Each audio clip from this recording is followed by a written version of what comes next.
मंत्री। प्राचीन काल के अंदर एक राज्य हुआ करता था जिस राज्य का नाम था होशियारपुर। क्या नाम था? होशियारपुर। वहां नाम से तो राज्य का होशियारपुर था, लेकिन उसका जो राजा था वो मूर्ख था। वो समय समय पर ऐसे निर्णय ले लेता था जिससे राज्य की जनता परेशान हो जाती थी। लेकिन अच्छी बात यह थी कि उस राजा के शासन काल में जो उसका सलाहकार था यानी जो मंत्री था वो चतुर था। वो राजा के द्वारा किए गए गलत कार्यों को अच्छी ढंग से वापस सुधार कर देता था उनके अंदर और उनको सकारात्मकता की तरफ मोड़ देता था। एक बार की यह घटना है, राजा और वो मंत्री दोनों ही घूमते घूमते अपने बगीचे से बाहर की तरफ चले जाते हैं और शहर की ठेठ सरहद पर जब जाते हैं तब वो देखते हैं, राजा साहब देखता है एक नदी जो उसके राज्य से होकर के जारी होती है। तो राजा मंत्री को पूछता है कि मंत्री जी ये नदी किस दिशा में जा रही है?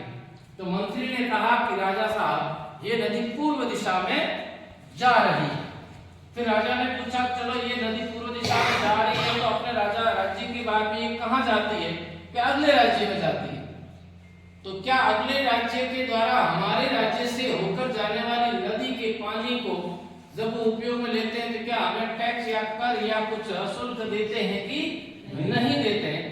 तो मंत्री ने कहा कि राजन ये प्राकृतिक चीज है, प्रकृति की नेमत हमें प्रदान की गई है भगवान के द्वारा, इस पर किसी का हक नहीं है, तो उनको हमें इस नदी के पानी का शुल्क देने की आवश्यकता है नहीं। हमें भी प्रकृति ने दिया और वो प्रकृति का उपहार उनके लिए जा रहा है, इसमें कोई रोका टोकी करने की आवश्यकता नहीं होनी चाहिए। राजा ने आदेश दिया कि नहीं मंत्री जी ये बिल्कुल गलत है, या तो उनको बोलो कि वो टैक्स दे, और टैक्स नहीं देते हैं तो कल ही इस नदी के अपने बॉर्डर पर बहुत बड़ी सी दीवार बनाकर इस नदी को रोक दिया जाए अपने राज्य के अंदर ही, और उनको ये पानी नहीं होने देना। मंत्री जी चतुर था, होशियार था, बुद्धिमान था। तो मंत्री ने कहा राजन जब हम इस नदी के पानी को बांध बनाकर रोक देंगे तो नदी के बहाव से पानी आता रहेगा। एक स्थिति ऐसी हो जाएगी कि यहाँ पर पानी अपने राज्य के अंदर प्रवेश करने लग जाएगा, तो बाढ़ की स्थिति बन जाएगी जिससे नुकसान अपने राज्य की जनता को ही होगा। राजा ने उस बात को अनसुना कर दिया कि था मूर्ख, इसलिए उसने आदेश की पालना करने के लिए कह दिया कि यदि मेरे आदेश की पालना नहीं होती तो फांसी लटका दूंगा। और दूसरे ही दिन वहां पर उस नदी के ऊपर यानी जहां उस राज्य की सीमा समाप्त होती है वहां पे बहुत बड़ा सा बांध बना दिया जाता है, पुल बना दिया जाता है, दीवार बना दी जाती है और उस नदी के पानी को वहीं रोक दिया जाता है।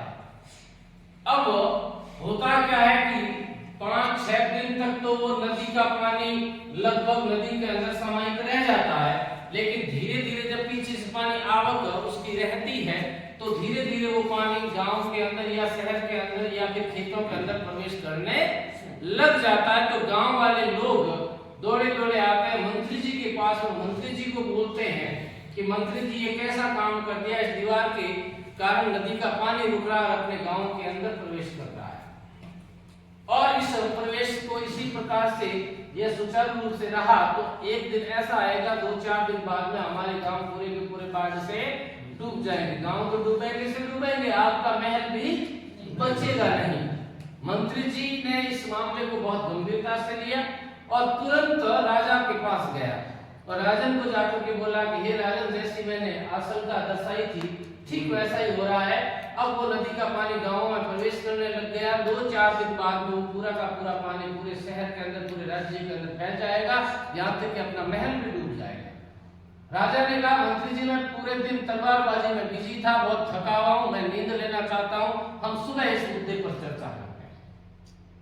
राजा अपने शयन कक्ष में चला जाता, मंत्री जी माथा पटक करके वहीं बैठ जाता है।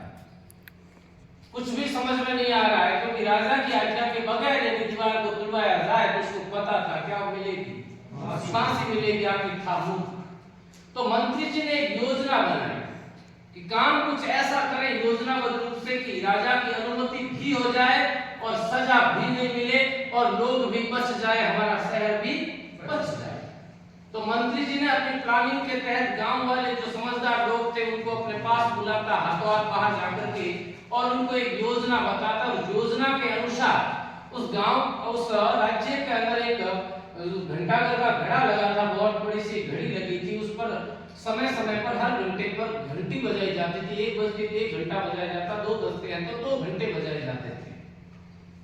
तो उस मंत्री ने उस घंटे बजाने वाले को बोला कि मैंने गांव वालों को सब कुछ समझा दिया है, तुम्हें क्या करना, रात के 1 जब बजते हैं 1 घंटे की बजाय 2 घंटे बजाने हैं, जब 2 बजते हैं तो 2 घंटे की बजाय 4 घंटे बजाने हैं, और 3 बजते हैं तब 3 घंटे की बजाय 6 घंटे बजाने हैं। उसने कहा बिल्कुल ठीक है, मैं वैसा ही करूंगा। रात को राजा सो रहा था, लगभग गांव वाले भी सो गए। गांव वालों को पहले ही बोल दिया था कि जैसे 6 घंटे आपको सुनाई दे, आप रोजमर्रा जैसे 6 बजे उठते हो वैसे आप उठ करके अपने चहलकदमी शुरू कर दोगे। अब रात का समय धीरे धीरे गुजर रहा है। 1 बजे 2 घंटे बजे, 2 बजे 4 घंटे बजे, 3 बजे 6 घंटे बजे। राजा के कानों के अंदर वो 6 घंटे की आवाज आई। रोज 6 बजे उठता था राजा, अचानक खड़ा होता है, वो मन ही मन सोचता कि यार 6 बज गए, इतने जल्दी, आज पता ही नहीं चला, नींद भी पूरी नहीं लग रही, शायद मैं आज कुछ ज्यादा ही थका हुआ हूं, इसलिए मुझे ऐसा आभास हो रहा है। ये सोच करके वो सोचने लगा क्या पता ये गलत घंटा नहीं बज गया, और देखता तो हूँ बाहर गांव वाले या शहर वाले या राज्य वाले लोग घूम रहे हैं कि नहीं घूम रहे। बाहर देखा तो पूरे के पूरे लोग घूम रहे थे। तो उसने कहा बिल्कुल ठीक है, लेकिन बड़ी एक दिक्कत उसके सामने, बिल्कुल इतने बजे सूर्य उदय हो जाना चाहिए, लेकिन सूर्य उदय क्यों नहीं हुआ, इतना तो मूर्ख था। तो मंत्री जी को बुलाता, मंत्री जी क्या 6 बज गए? कि हाँ साहब 6 बज गए। तो 6 तो बज गए, लोग भी उठ गए, सब कुछ अपना काम करने लग गए, लेकिन सूर्य क्यों नहीं उदय हुआ? तो कहे हे राजन, हमने पूर्व दिशा वाले लोगों के लिए पानी जब बांध बना करके रोक दिया तो पूर्व दिशा से सूर्य आता, उन्होंने सूर्य को रोका। और वो कहने लगे कि जब तक हमें पानी नहीं मिलेगा तब तक आपको हम सूर्य नहीं देंगे। राजा ने कहा ये तो बहुत विचित्र बात है, बहुत हमारे लिए गंभीर बात है। सूर्य नहीं दिखेगा तो हम अंधेरे में तो जी नहीं पाएंगे, तो जल्दी से जाइए और उस दीवार को गिराइए ताकि वो सूर्य को मुक्त कर सके। गांव वाले गए और दीवार को गिराई, तब तक सूर्य उदय हो चुका था, समय हो चुका था, सूर्य उदय हो गया। राजा ने सबसे तालियां बजाने के लिए बोला कि तालियां बजाओ, हमने उनको पानी दे दिया। तो साथियों ये कहानी थी। अब इस कहानी के ऊपर आपको 5-5 क्वेश्चन बनाने, वही ग्रुप जिन्होंने प्रस्तावना क्वेश्चन बनाए थे उनके द्वारा 5-5 क्वेश्चन बनाने, और वो एमसीक्यू के आधार पर होने चाहिए और इन उद्देश्यों को लेते हुए होने चाहिए, जिनमें भिन्न भिन्न उद्देश्यों को समाहित करना, आपको प्रश्न यहाँ पर बताना और उसमें यह भी बताना इसमें कौन सा उद्देश्य पूरा कर रहे हो ब्लूम टैक्सोनॉमी के आधार पर। Let's start.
दिखता नहीं, ये आँख नहीं। जिसके आँख नहीं उसने तीर बनाए थे। जिसके आँख नहीं उसने तीर बनाए।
ठीक है, तोता कहे डांस करो, तोता कहे रुक जाओ। सर आप डांस नहीं कर रहे हो, बैठ जाओ। तोता कहे हंसो, ये हंसो। तोता कहे रुक जाओ। चलो गुलाब जामुन खाओ। कैसे खाते हैं?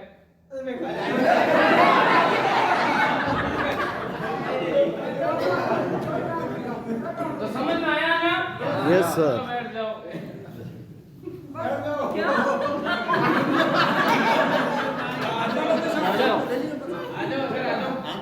तोता कहे दोनों हाथ ऊपर, तोता कहे एक हाथ नीचे, तोता कहे दूसरा हाथ भी नीचे, तोता कहे